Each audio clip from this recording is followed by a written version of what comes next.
Well, good morning, everyone. Thomas Montgomery. Today is a beautiful Tuesday, July 15th, 2025. We get together most weekday mornings. We didn't yesterday due to travel, but we get together most weekday mornings to talk about the grant, how we can collaborate, and how we can help small businesses. Normally, we'll be working off of our website for the 501c3, which is called 509pacific.org. But instead, today we have a reference sheet that we're going to use, and we'll probably use it to edit the content as we go through and field your questions and comments as well. But periodically, we get questions from some of you, especially some of our newer distribution partners, saying, funding success stories, where are they? Well, our approach to funding success stories is twofold.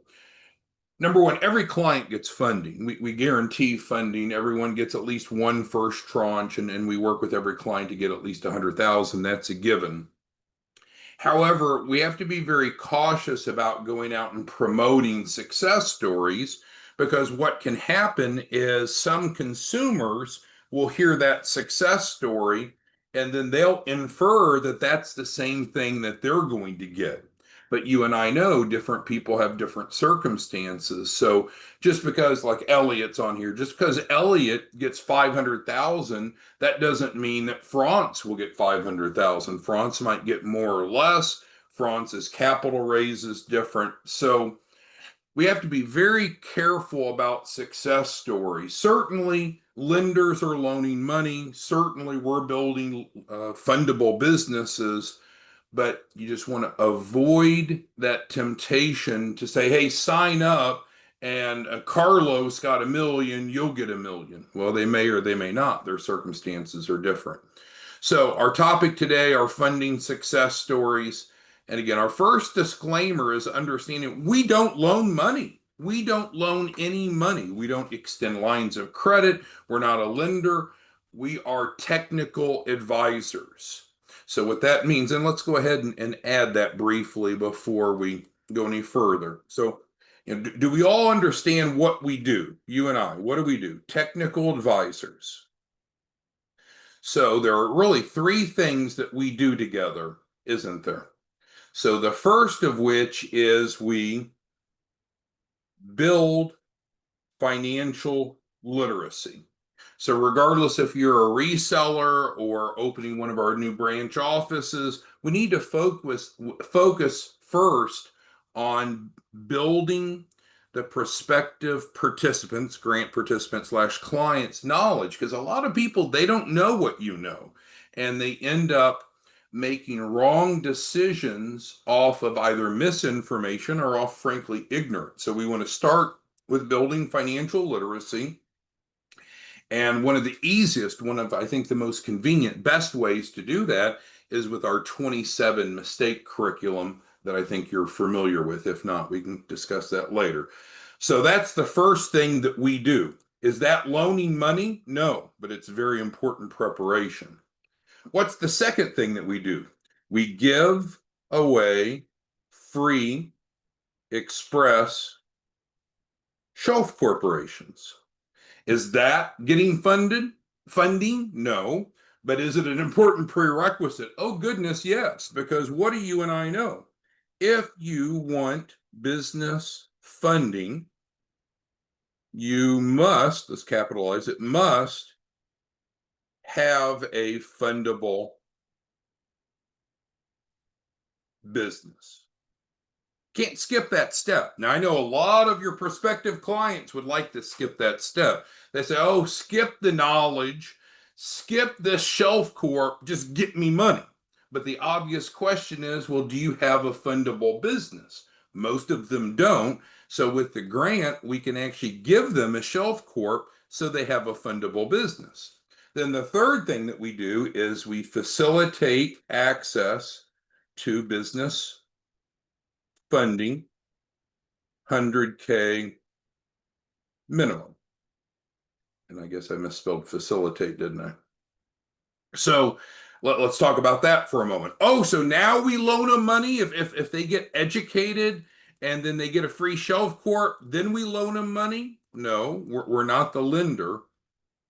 The world does not need another lender. There are plenty of business lenders in the marketplace that would love to loan money to your clients if they're fundable.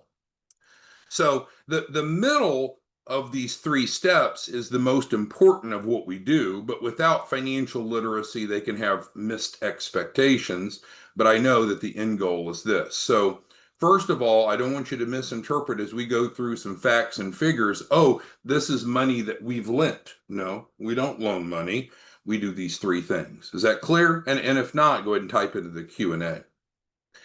The other thing, and I'll space this out, so it's really important to understand that every client will get funding slash financing. Now, why I use those terms interchangeably but a little bit different clients will have different uses of funds. They'll want different things. So let's go ahead and categorize that for a moment, because not all clients are the same, and similarly, not all capital raises are the same. So what you probably know by now that we should be always creating a uses of funds for every client. So that's their shopping list. What is it that they want to buy? And if you add up everything, I guess I'm going to put those notes on there. If we add up what they want money for. So if we add up everything on the list, then we're able to determine what the total amount is. And you might be surprised, maybe not, I don't know of your experience, but I would say over half of the clients that come to us, even after we've educated them, even after they have the free shelf court, once we're into role number 3, so often we'll ask them this question, and over half of them, they really don't know. They don't really know. And so we need to flush that through, because it's too good to be true to think that we're going to go to a lender and get a lot of money for some unknown reason. So where we went off on this, talking about the difference between funding and financing, is that dependent upon the use of funds, it could look different, right? So maybe they want working capital. So that's just straight out cash in their pocket. Sometimes they want to acquire an existing business. Sometimes they want it for real estate. Sometimes they want it for equipment, and so forth. And so we have to work with, it's our pleasure to do it, but we have to work with the client during the facilitation process to determine what is it they want money for, how does it break down, and how much do they need of each. So when I step back and I said, well, funding versus financing, it's different. Now, again, you all are sharp, but let's just go through a simple example. Let's take Clinton, who's on here. If Clinton came to us and said, hey, I want $1 million. Okay, great, Clinton, great. What do you want it for? I want to buy an apartment complex. Okay, great. So if we set up the financing for that apartment complex for Clinton to buy for $1 million, is that lender going to send $1 million to Clinton? Yes or no? If you'll go ahead and respond. So here's a scenario. Clinton, real person, on training today. He wants $1 million to buy an apartment complex. That's his use of funds. $1 million is the amount. Wants it for an apartment complex. We do the paperwork. We get everything legally compliant so he qualifies. Does the bank send Clinton $1 million to buy that apartment complex? And the answer is no. No. It's just like with any real estate transaction. There's going to be a closing, and the lender is going to wire the money, usually to the title company, who's then going to pay the seller of the property at the same time that the seller conveys ownership to the buyer, in this case, Clinton. So that's a simple example, but this all matters, and that's a big part of what we do here. So my point, so we can progress, is Different clients will qualify for different amounts of capital and need different amounts of capital. However, a universal truth is all clients will get at least one round, at least one offer, I'm sorry, one offer of first tranche, which is the first round, and then we'll work with all clients to get at least 100,000. If they need more, they want more. So it looks like we need, based on some of the questions, we need to drill into first tranche and second tranche financing, but we'll do that here in a moment. So let's look at Brittany here. Brittany is a real client. She just applied. We just processed her application today. So we picked the most recent application that came in. So what happened? Brittany enrolled in a shelf corp through one of our resellers. This is a reseller that averages 20 to 50 enrollments per month consistently. This is one of our resellers that makes over 6 figures a month. So it's real, it's possible. There's lots of success stories there. But that reseller brought us Tiffany. Tiffany enrolled and got a shelf corp from the reseller. And then what happened is then we delivered the shelf corp deliverables to Brittany, which is what we call phase one. And then when we moved into phase two, Brittany filled out the finance app. So the role of the first tranche is, let's call it initial working capital, and approval is based upon baseline credibility. So those are some important terms, not just semantics. So the first tranche is what they get up front, usually within a few days of enrolling. And with that, it's based upon the credibility that they bring to the table. And this is before we have their shelf corp all optimized before. So Brittany's a real person. This is a real deal. I picked it just because simply it was the most recent deal we did this morning before the Zoom. So what did Brittany get from her first tranche? She received over 70 cash offers. And so some clients will get more, some will get fewer. I'm just giving you a real example of the last deal we processed this morning on Tuesday, July 15th, before we had our Zoom today. So she had over 70 cash offers. She can choose one or more. The largest of any of those cash offers is 50,000, and that's typically what you're going to see in the first tranche. While cumulatively she has access to over $250,000, that's a fact. But from any one lender, from any one offer, the largest she has is 50,000, and that's normally the max. So this is a real nice example of first tranche. So it's based upon Brittany coming to us. Yes, she has the shelf corp. No, we've not optimized it yet. That's what's going to happen in the second tranche.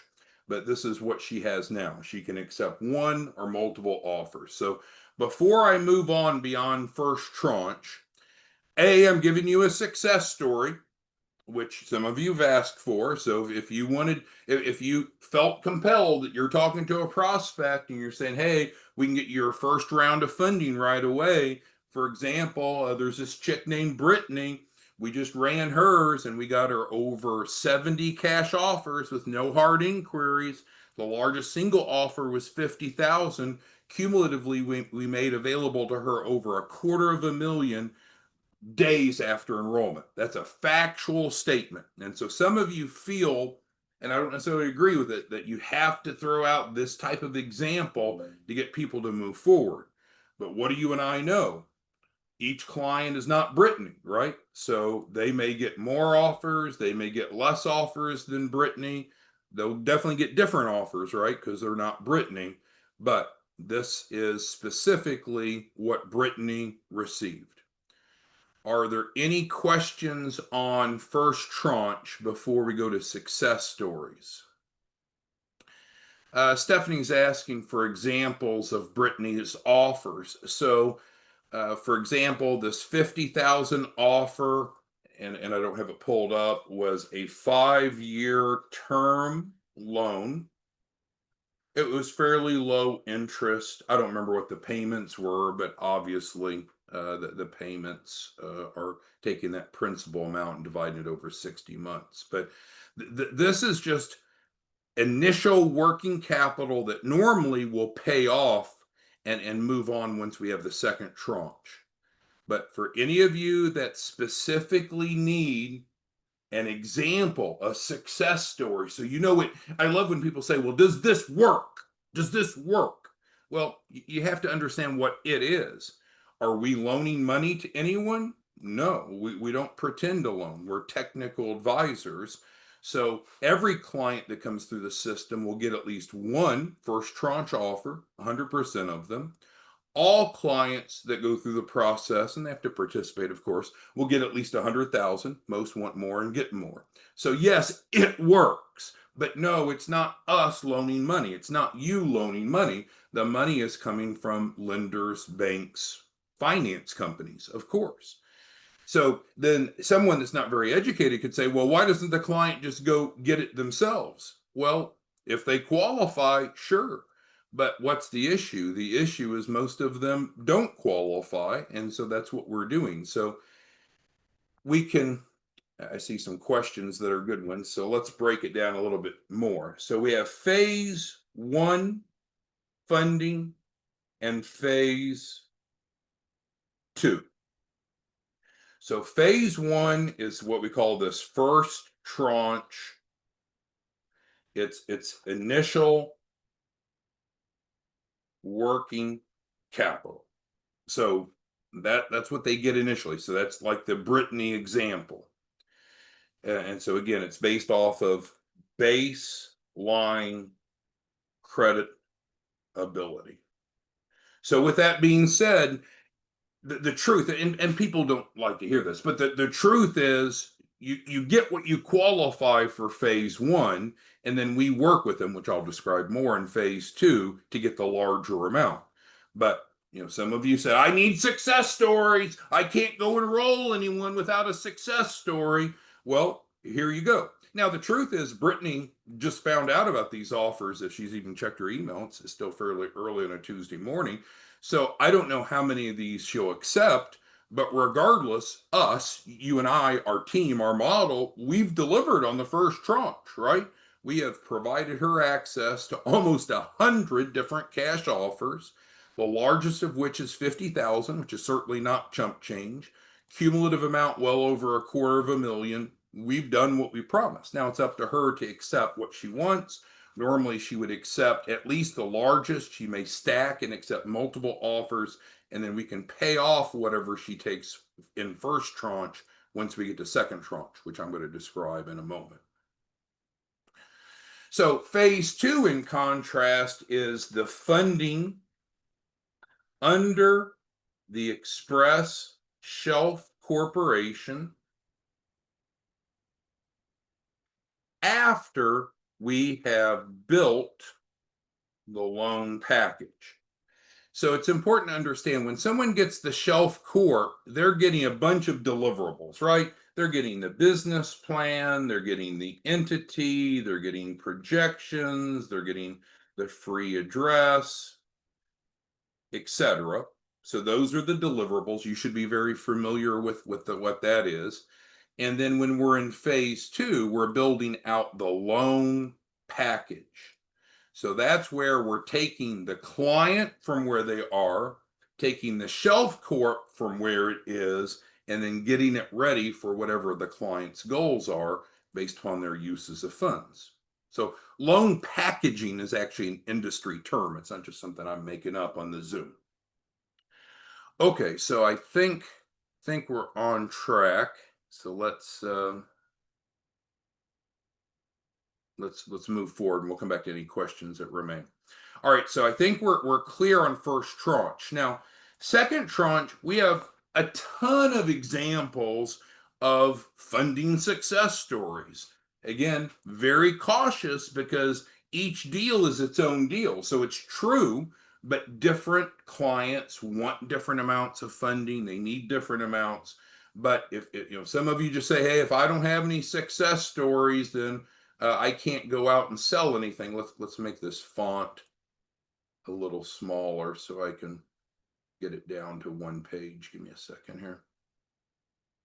My plane landed last night at midnight, a little after midnight, so it was a short night, so I didn't have as much time to prepare for today as I would have liked. I apologize.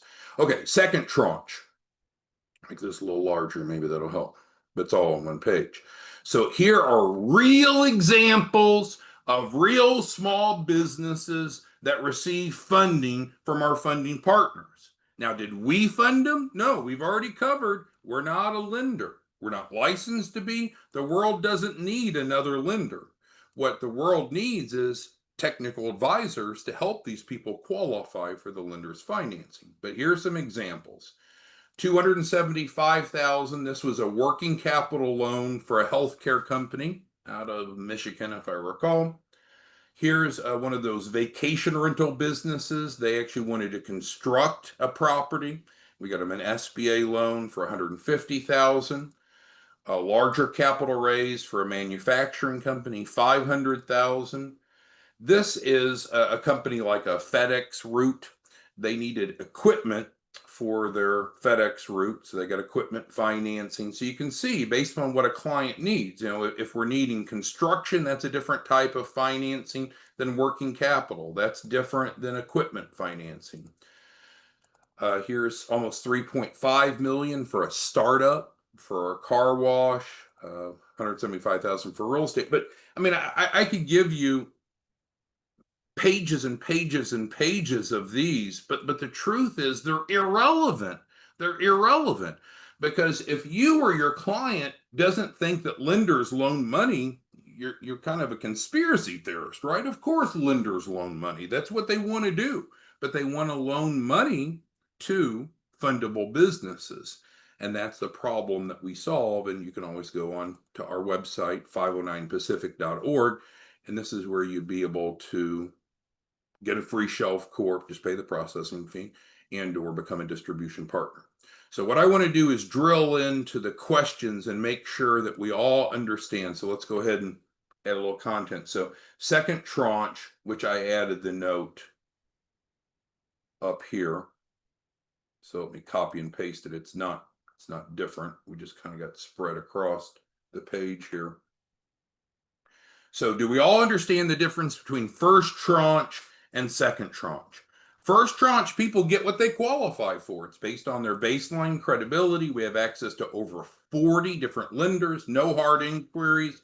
They fill out the app. We get them offers. Everyone gets at least one offer, but different people get different amounts. Some of you just insist you need a success story or you can't go out and help people. Well, here's Brittany. And then from a second tranche, this is after we've done our work, after we've built out the loan package. And so we've modified the business plan to meet what they need. We've modified the financial projections. We've built out the personal financial statement.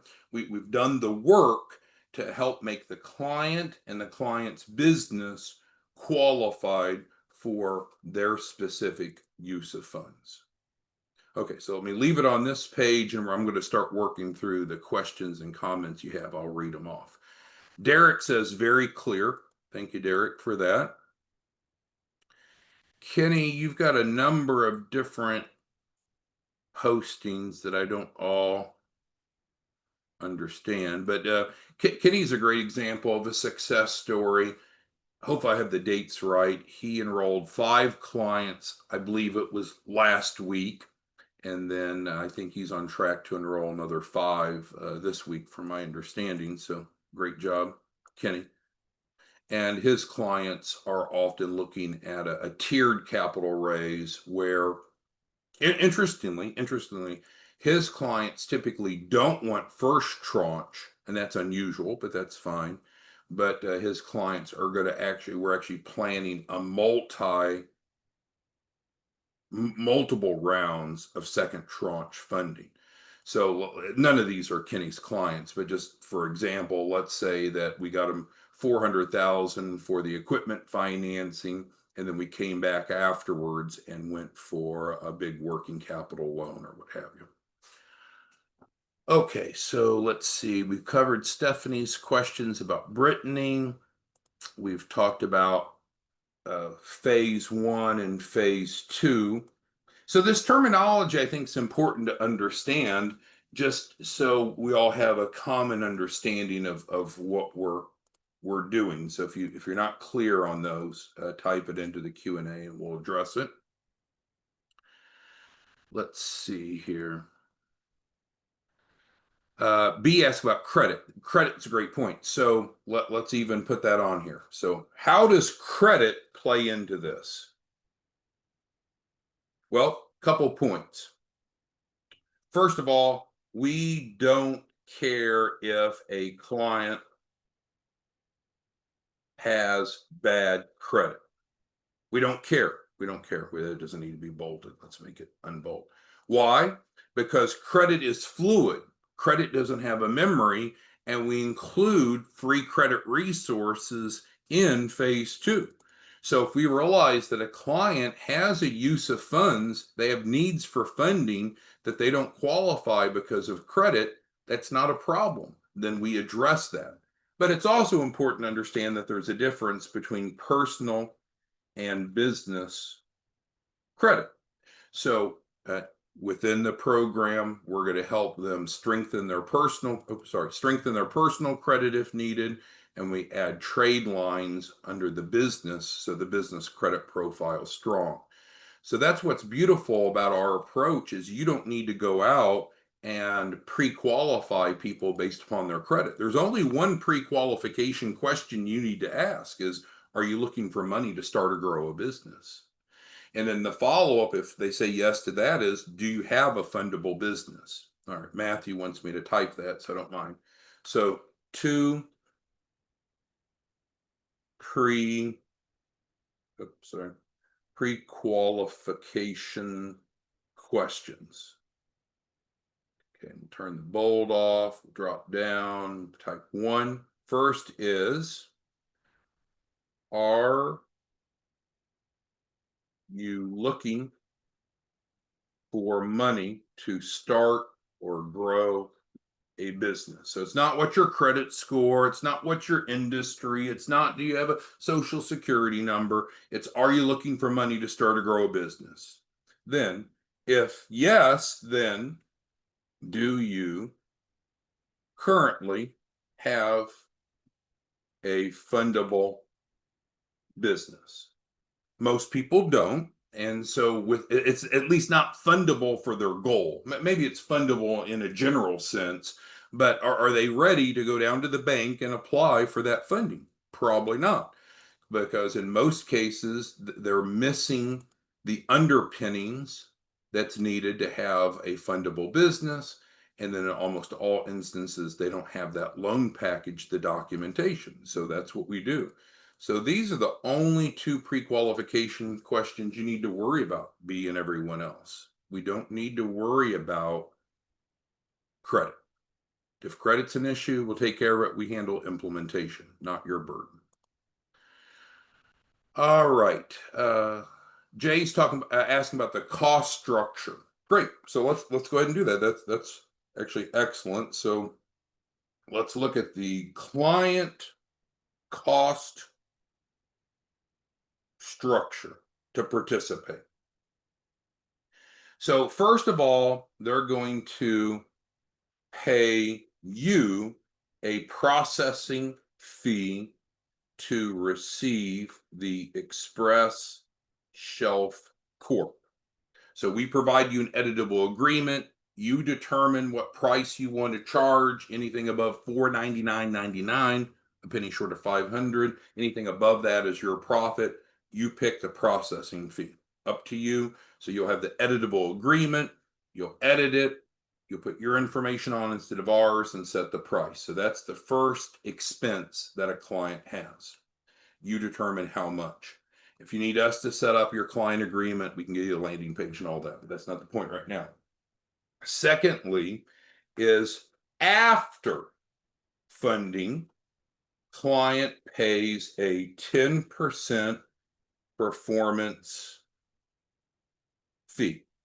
And of course, half of that goes to you. So clients have two outlays, the first of which is the processing fee, which you determine, they pay you directly. And then the second is a performance fee. Now, also, it's worth mentioning that there is a refundable deposit that is collected after the first tranche of funding, and that is to pay for the building of the loan package. So I guess some of you didn't understand that. So there's actually two different cost structures, but there's also two different client agreements. So the first agreement is between you and the client, and then we're your back office, we're your admin, we take care of the fulfillment. So you all should be familiar with that. If not, you can go on 509pacific.org, fill out the form to be a distribution partner, and we'll get you that packet. It doesn't cost anything to be a reseller. And see, where were we? Here we go. And then there's a second, so this is agreement one between you and the client. We're your back office. And then there's agreement two, which is where we're going into the funding. There's no upfront cost. There is a performance fee. That's what pays you. There is a refundable deposit, not paid out of pocket, paid after the first tranche. So it's really important that you read both agreements so you understand them. There's no fine print, there's no gotchas, but in a business relationship, there are promises that both parties make. All right, Ken asks personal credit or EIN only. It depends, right? It depends on the use of funds. Each use of funds, and we'll even add that to get to Ken's point, each use of funds has its own underwriting. So what it takes to qualify for A, B, C, D, and E is different. Some don't use personal credit at all. Some do incorporate personal credit. So we have to remember that there's different answers based upon the funding we're going after. Matthew asks, should they repair their credit before applying? Well, no. Why would they, right? Because we already said, and maybe you typed this, Matthew, before I got to this. We don't worry about credit. If you're asking about clients' credit, you're asking the wrong question. There's only two questions that you need to ask, right? And then you enroll them. All right, let's see if there's anything else. Derek brings up a good point. So when we're in phase two, so certainly, and it's kind of Kenny's approach I was mentioning, we can go after a little bit and then a little bit more, or let me take that little out. We can go after some business funding, phase two, then we can go after more, so we can go after multiple tranches within phase two. And so Derek's point is that should we wait? Well, I think we need to look at their use of funds, what they need money for, and determine a capital raise strategy based upon the client's unique circumstances. But that's what we handle. We take care of that, and that's taken care of in phase two. You don't need to worry about working with a client of how much money they want and what it's going to be used for. You can ask them if you want, but it's not built into our model. We have a way to capture that. Okay, good question, Derek. Let's see if there's anything else.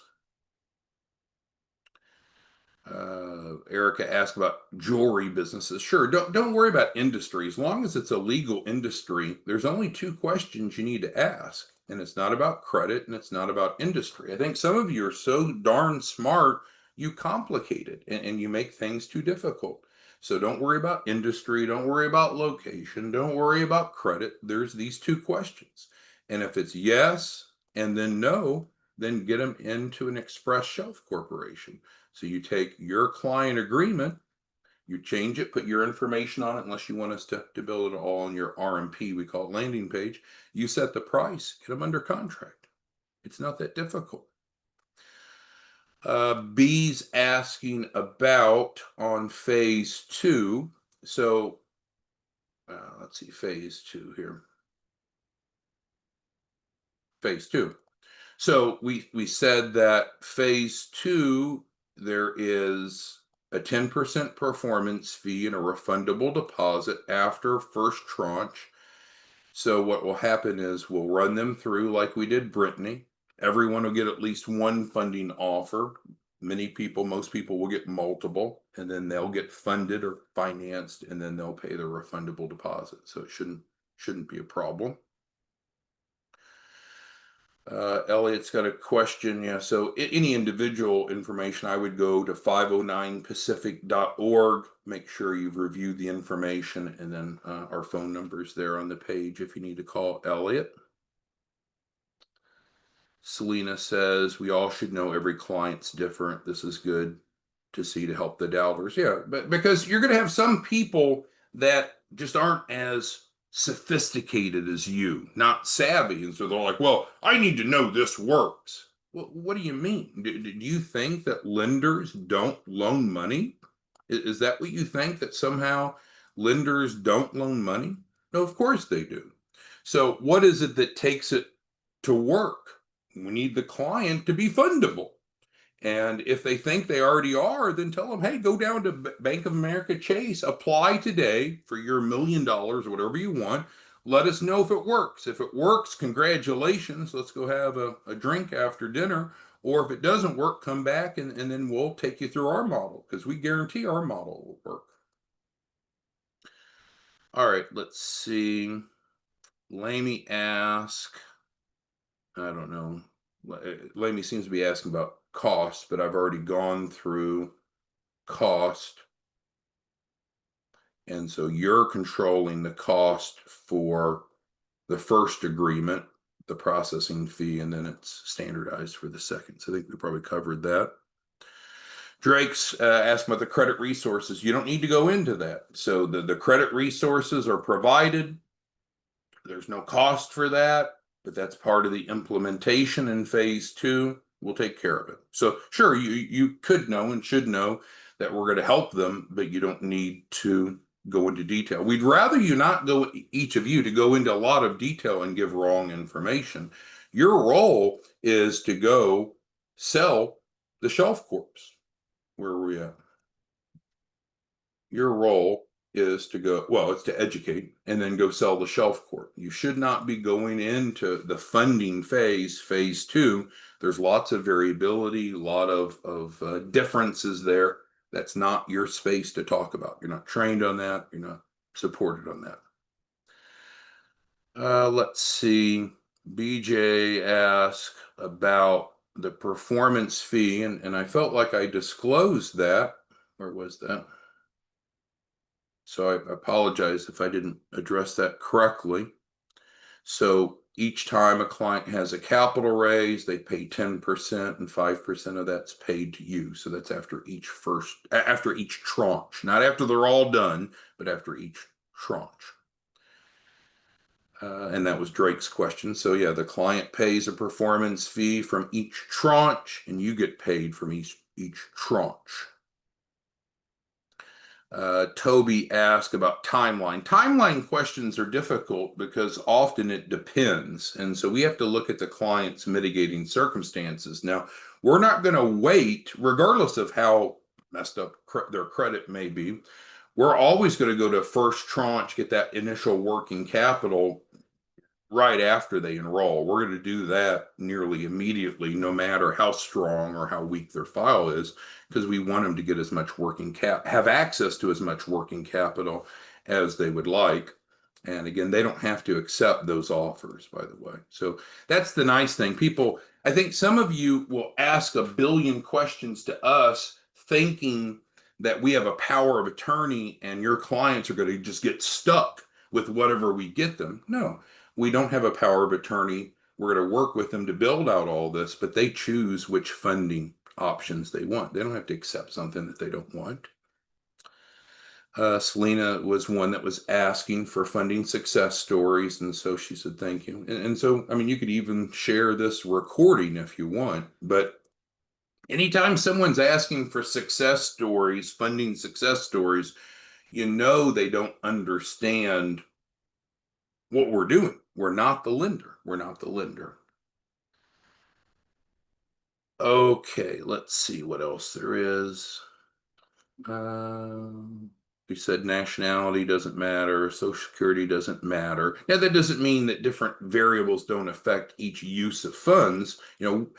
There's different lenders. There's thousands of different lenders we work with. So I'm not here to say that every lender doesn't care about some variable, but I'm saying that you don't need to filter off of anything other than these two questions. You're working too hard at it.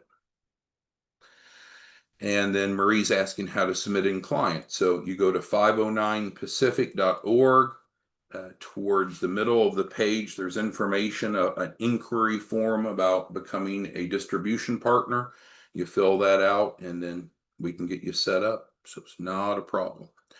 All right, so in summary, we had a discussion on funding success stories, but it really wasn't as much about funding success stories because that's not really what's important. Sure, clients are getting funded.